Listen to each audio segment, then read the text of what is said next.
The deafening roar of Israeli military vehicles shattered the morning calm in Jenin. It was a scene tragically familiar to the residents of this Palestinian city, a place etched with the scars of conflict.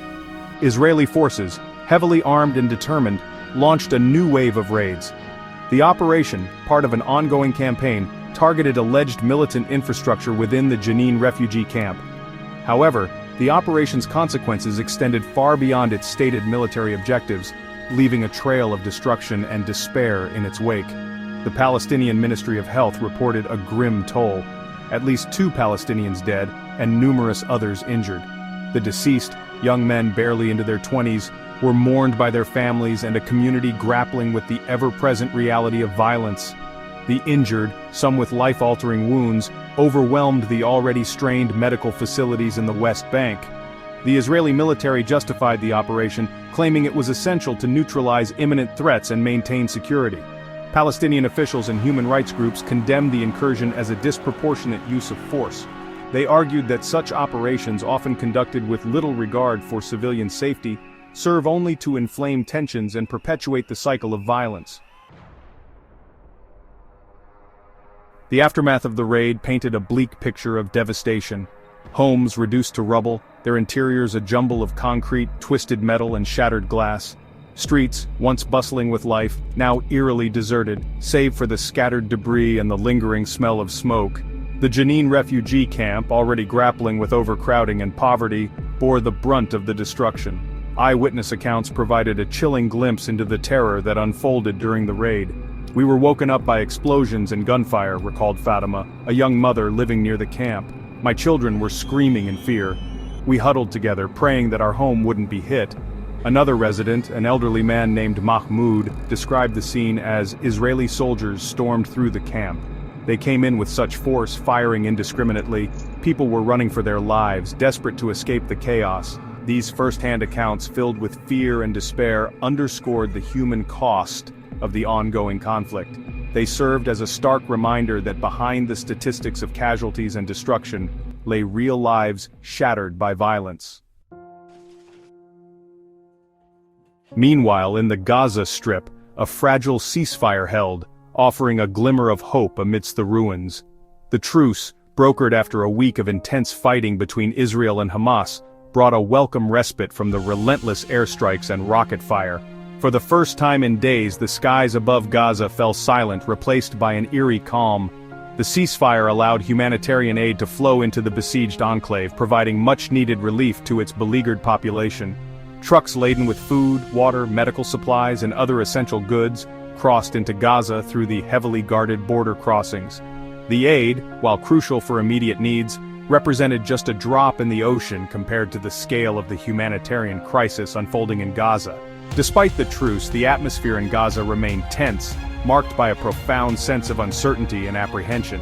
The scars of war ran deep, both physically and psychologically. The ceasefire, while offering a temporary reprieve, did little to address the underlying political and economic issues that fueled the conflict. Section 4. The Long Road to Recovery, Rebuilding Gaza. As the dust settled on the latest round of fighting, the daunting task of rebuilding shattered lives and communities began. In Gaza, where years of blockade and repeated conflicts had left the infrastructure in ruins, the challenge was particularly acute. The scale of the destruction was staggering. Thousands of homes lay in ruins, reduced to rubble by Israeli airstrikes. Schools, hospitals, and other vital infrastructure had also been targeted, crippling essential services. The rebuilding effort faced numerous obstacles, including a chronic shortage of construction materials, a crippled economy, and the ever-present threat of renewed violence. The international community pledged millions of dollars in aid, but the delivery of this aid was often hampered by bureaucratic hurdles and political sensitivities. The resilience of the Palestinian people was evident in the face of adversity.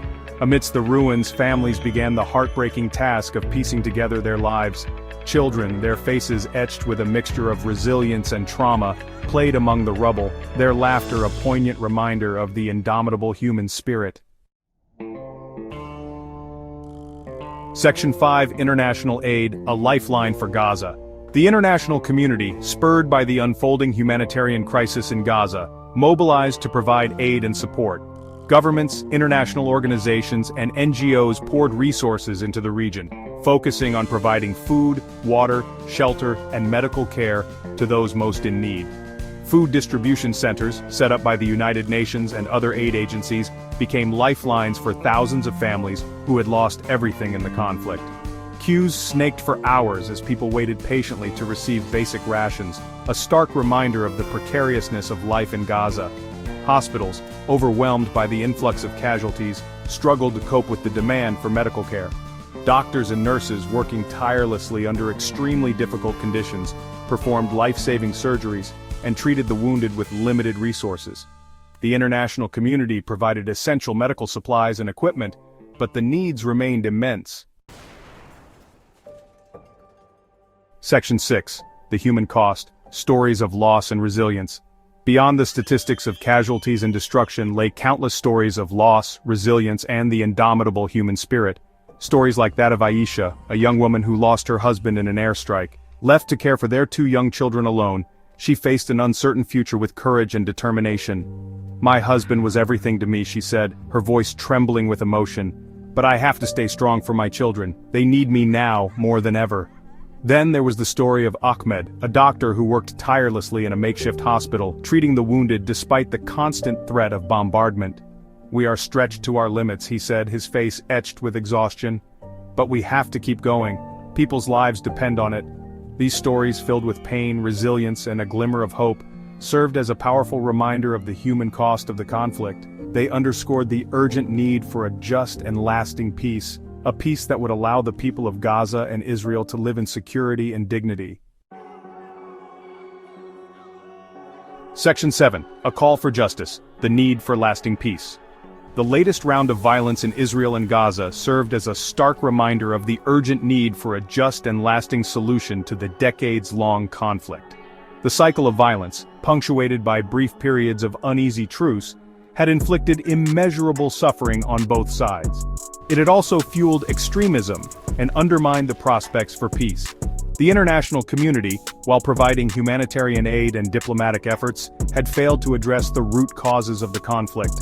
The expansion of Israeli settlements in the occupied West Bank, the blockade of Gaza, and the lack of a viable political horizon for the Palestinians continued to fuel resentment and despair. A just and lasting peace, one that guarantees the security and dignity of both Israelis and Palestinians, requires a fundamental shift in approach. It demands an end to the occupation, a just resolution to the refugee issue, and the establishment of a viable Palestinian state alongside Israel. The path to peace will be long and arduous. It will require dialogue, compromise, and a shared commitment to justice. The alternative, continued violence and suffering, is simply unacceptable. The time for peace is now.